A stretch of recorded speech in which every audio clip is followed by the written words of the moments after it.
Calumet Editions, an eclectic publisher of fiction, nonfiction, and poetry, introduced a new business model nearly a decade ago, in which the publisher and author work as equal partners in a joint venture. Their stable of authors have won numerous and prestigious prizes across literary forms. Where traditional publishers fail to see the value in projects, Calumet cooperates with its authors in realizing a book's potential.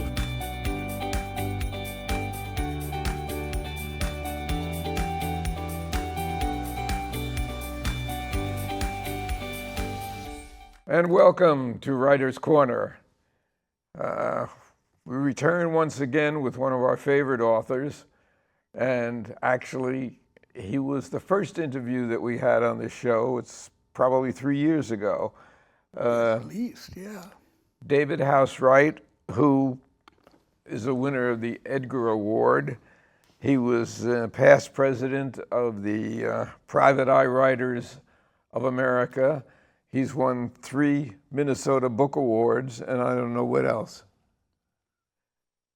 Nothing worth mentioning, I guess, you know. Unusual that he has 2 books out. Usually it's one a year. And in fact, I didn't even realize this second one was out in April, but usually it is one a year. I've done in the past where I did 2 books. I did a McKenzie novel and a Holland Taylor novel, which is what these are. But the publishing dates were staggered. Like I would come out with one early spring and then I'd come out with the other late fall. In this case, Girl in the Dumpster, which is a Holland Taylor book, came out at the end of April. And Them Bones, which is a McKenzie novel, the publishing date is Tuesday, the end of June. So that kind of jumped up on coming out in 4 days. Yes. Them Bones. Them Bones. Let's talk about Them Bones, a Rushmore McKenzie novel. Mm-hmm. Them Bones is a meaningful title with this book. Yes. And the bones we're talking about are dinosaur bones. Yes. Now, in reading this book, and I was fortunate enough to get an advance copy, I got an education on dinosaurs. But where did you get an education on dinosaurs?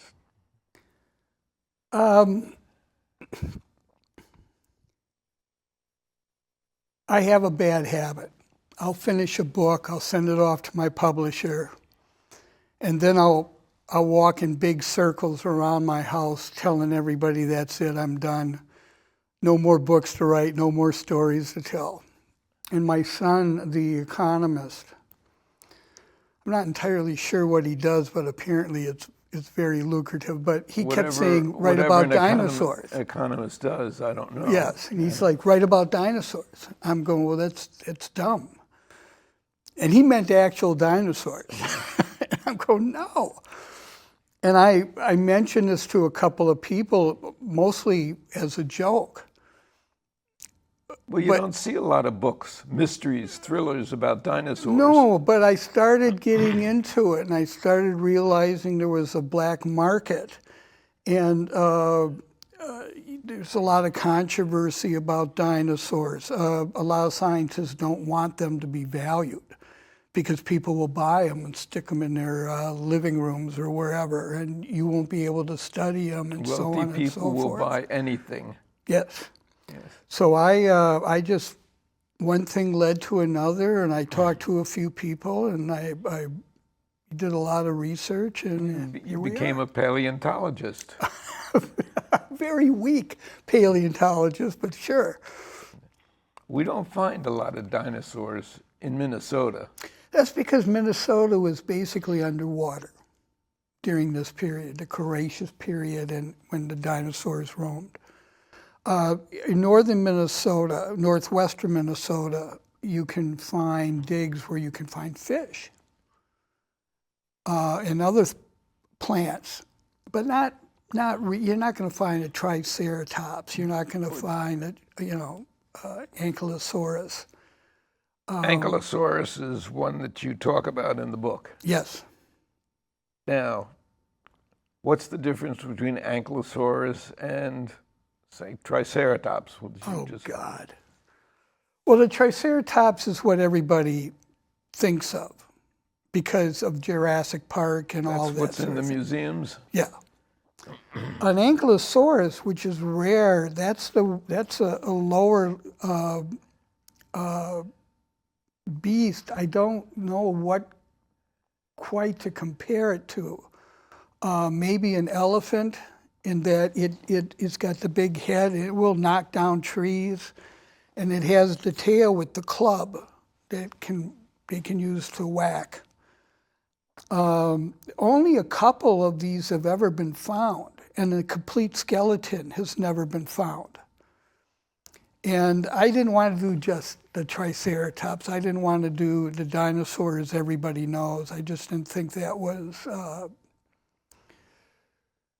that interesting. So I tried, I found one that's a little more rare, that's a little more valuable. And you created a dig in Montana. Yes. With Minnesotans, excuse me, because Minnesota is really the locale of most of your writing. Yes. With McKenzie, at least. Yes. But like you said, we don't have dinosaurs. And but there is what they call a Hell Creek Formation, and it begins in Montana, and it just goes down along the edge of North and South Dakota and into Wyoming. And this is where the dinosaurs roam, and you see a lot of digs out there. Minnesota, the Science Museum of Minnesota, for example, they've had digs out there. If you go to the Science Museum, you will see a lot of replicas. Well, but there are some actual dinosaurs that they found. A lot of Minnesotans in this book. Yes. Minnesota has a vibrant paleontology community, which I found surprising, considering there are no dinosaurs here. But yeah, they have, and I kind of stayed away from them a little bit. I mean, I talked to a few people kind of on the sly. I didn't want to, because all of these people are suspects in crimes, and I didn't want to. You were afraid of competition about people writing about dinosaurs. There you go. This University of Minnesota Macalester College has a paleontology community, and of course the Science Museum of Minnesota, which is where most of these things end up. Now, very interesting that most of your books bring what we're facing or what we're involved with immediately into, like, a man in the water, your previous Rushmore McKenzie book. We find the man in the water immediately. Yeah, basically first paragraph. Yeah. Here's what we have in them bones.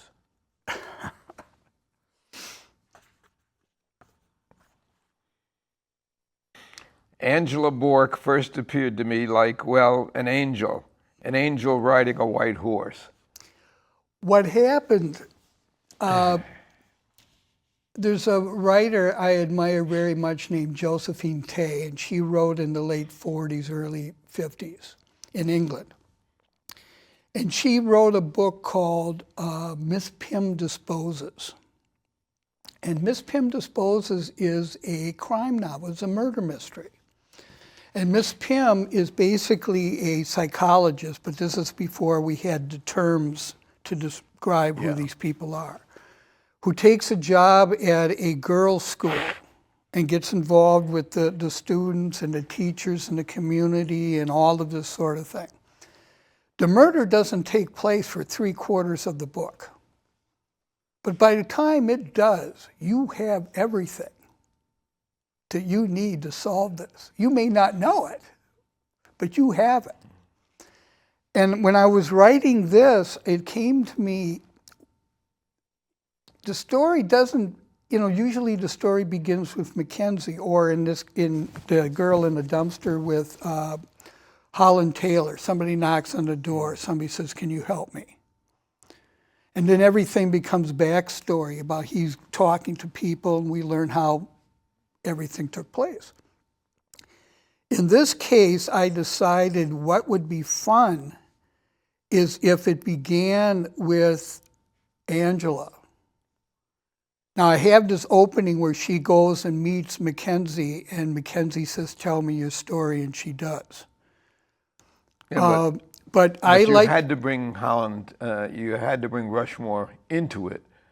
So well, to remind people this is... the second paragraph Yes. was, what happened, I had been drugged and left to die on the great American desert, what some people call the 475,000 square miles of barely populated land known as the Great Plains, by miscreants from Libby, South Dakota, who thought it would be fun if I disappeared without a trace, my body consumed by animals and insects.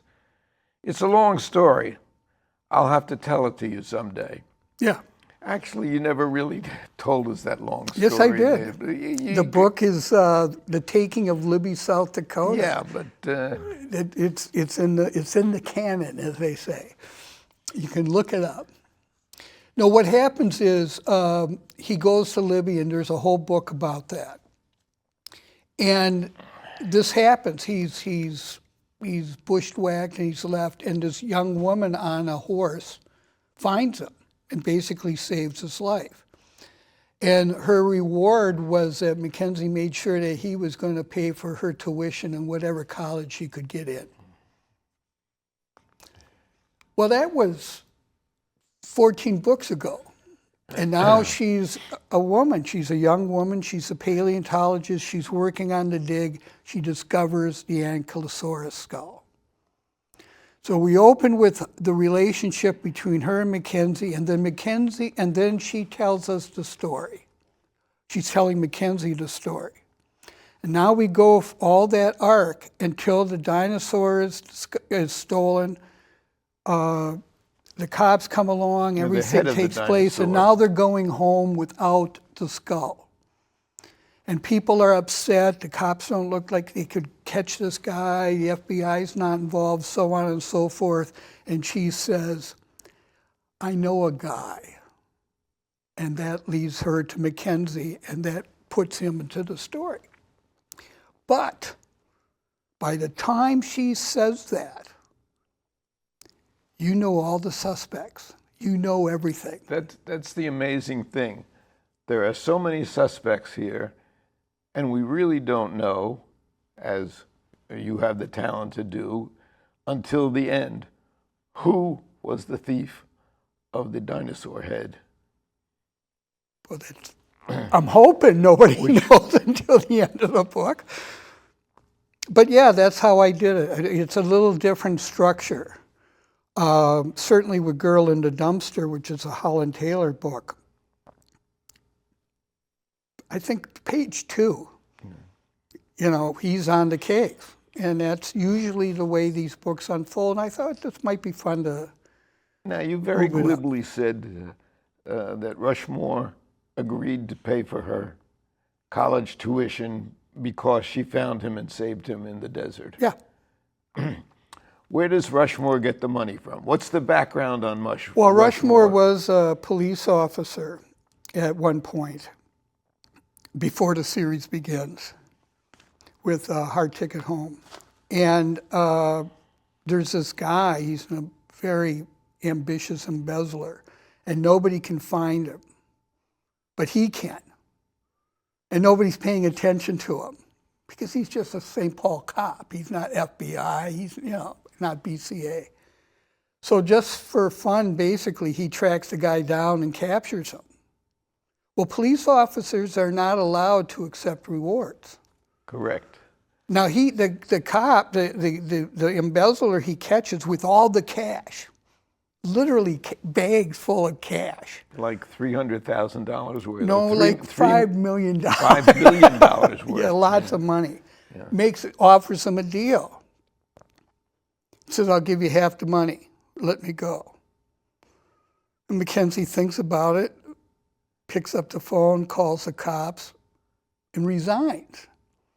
And we're thinking, oh, he's going to take the money. Oh, no, he's turning him into the insurance company, and the insurance company is paying him half the money.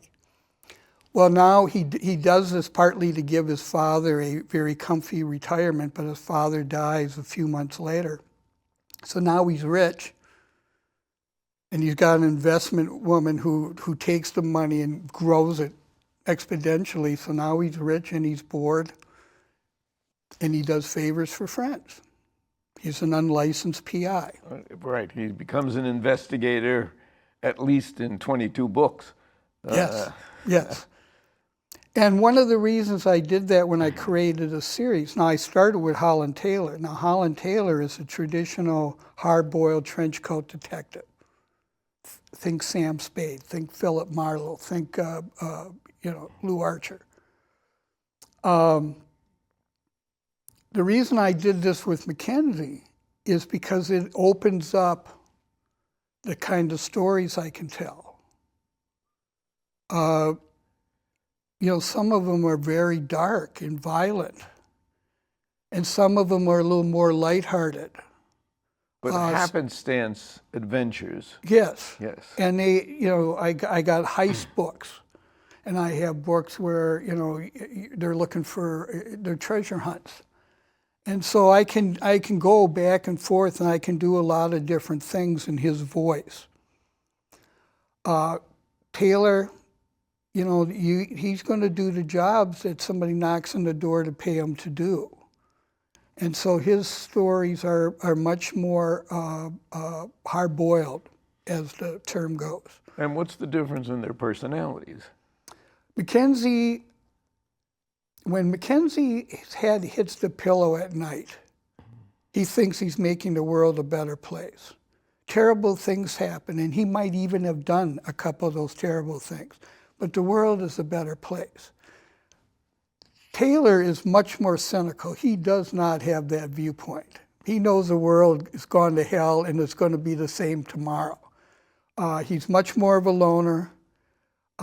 He's not doing it because he's good at it, because he can, like McKenzie does it. He does it because this is his job. He was also an ex-cop, but then 80% of PIs are in law enforcement of one fashion or another before they become PIs, because they need those years of experience in order to take out a license. So he does, the tougher stories, and he does things McKenzie cannot do without batting an eyelash. It's a whole different voice. Now, for example... Because he's not a licensed PI, he's just a guy who helps people out of problems. McKenzie, right. Now, for example, at the beginning of this book, Angela comes to him and says, "Can you help me? Somebody stole my dinosaur." "Sure, let me look into it." Would you give us the background that Angela saved his life? From Libby, South Dakota. Yeah, right. yeah. Now, that's why she's his friend. That's why he's willing to do this. Right. Taylor, a woman wakes up in a dumpster and doesn't know how she got there. And she comes to him and his partner and says, "I will pay you to find out what happened to me. I want to know what happened to me." And make no girl in a dumpster. Right. And she says, "And make no mistake, gentlemen,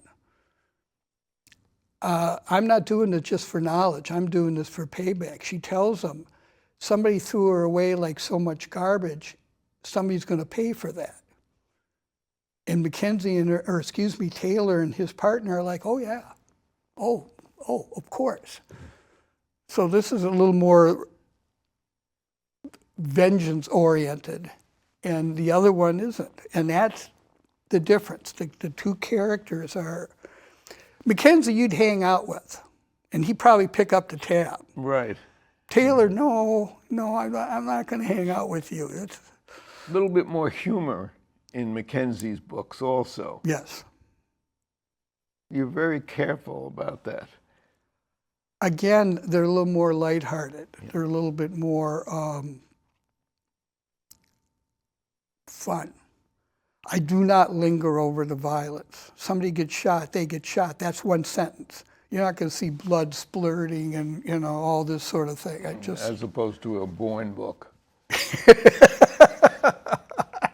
I actually mentioned that to Freeman, and he just looks at me and he goes, "What are you Yeah, gonna I do?" just finished his latest Bourne book, Yeah. and we got sex, we got a lot of women who he's involved with, and we probably have 40 bodies Oh, easy. spurting blood. Amazing that he never is put out of action. Bullets crease him, and bullets, maybe lodge in his shoulder, but he's just amazing. It's a franchise. This is going to go on and on. After Brian's done writing them, somebody else will pick it up.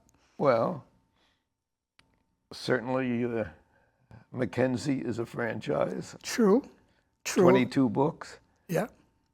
How have you aged him as we have gone along? I actually have a list of all the books and his age at each time in the books and this sort of thing, so I keep track.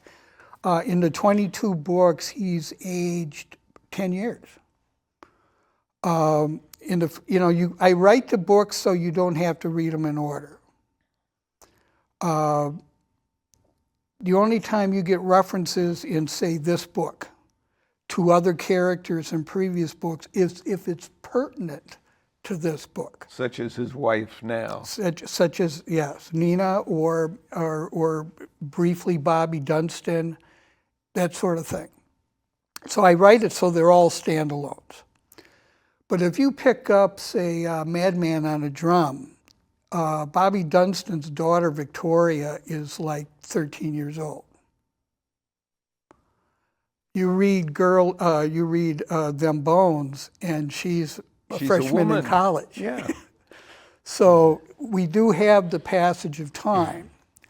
I met Sue Grafton. I had the pleasure of spending time with her, and I remember we were talking, and I told her that Kinsey Milhone hadn't aged 3 weeks since A is for Alibi. Yeah. And I think she was on M for Malice at the time we were chatting. And she looked at me and told me, "I just don't want to deal with the technology." She liked it was 1987 and people had to go to payphones and look things up in telephone books. She didn't want to have to deal with the with technology. And it's a thing I have to do with all the time. Now, Rushmore is a zaddy. What is a zaddy? Well, I came across that line and I just thought it was hysterical. So a friend of Victoria, when they were in college, Mackenzie was on the campus of the university because talked to the guys, to the paleontologists. And her friend, he overhears her friend saying, "He's kind of a zaddy." So the joke, the running gag in the book is he doesn't know what that is. Right. And then when he finds out, he's like, "Oh yeah, I'm an older guy who's still has sex appeal." And it's the last line in the book, actually, when his wife calls him a zaddy. Yeah. Yeah. Now that would never happen in a Taylor novel. Absolutely not. But it runs through. You wonder about it. And then you create all these characters, professors, students, etc., and you're wondering who is the thief? Who set this thing up? Yeah. And of course, I'm hoping. Yeah. That's exactly what you're doing. It's interesting because the perpetrator is who I hoped the perpetrator would be. Oh, really? But yeah. Okay. But I was hoping you would think it was somebody else, but that's cool. No, I didn't really, because I don't with your books, make a conclusion before the end because I know I'm always surprised. But I was hoping that this person would be the perpetrator, and it ended up that that person was. I don't want to give any sex to it, he or she. I appreciate that. But it was really fascinating to me. Now I haven't read Girl in a Dumpster yet. That one, if that one does not surprise you, I will be very, Really? Disappointed, yeah. What is this, number 6 of the That's six, Holland Taylor? Yeah, the 6 of the Holland Taylor novels, right. And on the 7th day, you rested. And 7th day, I wrote the next McKenzie novel, which comes out next June, I'm hoping. It's done already? Oh, yeah. Oh, yeah. It's about a year in advance, the way things work with traditional publishing houses. You know, you're self-published, you can publish it 5 minutes after you're done, but... Yeah, but then when you self-publish, it doesn't sell like those books sell. They don't, for the most part. There are a few success stories that we can get into. I mean, I could give you an hour on self-publishing versus traditional publishing, pros, cons, goods, bad, all that. But yeah, for the most part, you want to get an agent, though. Excuse me? It helps to get an agent, and sometimes it's harder to get an agent than it is to write the book. Oh, yeah, yeah. If you want to get into the big houses, and this is where the money is, this is where they hand you the check when you give them the book, you need an agent. But there are so many smaller houses now, independent publishers, like Down and Out Books, where that's not necessarily the case, where you might be able to represent yourself. You want to be careful, you want to make sure you get a smart contract and all that, but you don't necessarily need an agent. I was lucky in the way my career evolved with an agent, but I know a lot of people are doing it differently, and they're doing okay. Now, your locales move about, but it always focuses on the Twin Cities. Well, that's where he lives, because that's where I live. Plus, but you know, like for example, in Them Bones, we end up in Canada. We end up in Toronto for a big part of the book, as he's looking for buyers and that sort of thing. Well, that was partly so I could deduct my vacation on my taxes, but and I've done that. But sometimes you go to a location I like did the same thing in North well, Dakota. when you did the Washington book. Well, the Washington book also, but then the second one was a North Dakota book. This third one, which is not selling at all, Firefight in Shelter Rock. It's about book banning. Okay. And I don't think I subjected you to that one. But location, I think we learned a hard way. Back in the day, all the books were either New York or San Francisco, LA. And then guys like Carl Hiaasen and James Crumley, who wrote Montana, and James Lee Burke in Florida, and John Lutz in St. Louis, said, no, that's BS. Any location is a good location if you can involve the reader. And if you're accurate about it. Yeah, I think location's important because it helps define the characters. It gives you a better sense of why they behave the way they do. I cannot believe that we're almost out of time already. Okay. I had so much more to talk to you about, but maybe we'll have you come back and we'll talk about the woman in the dumpster. The girl in the dumpster. The girl in the dumpster.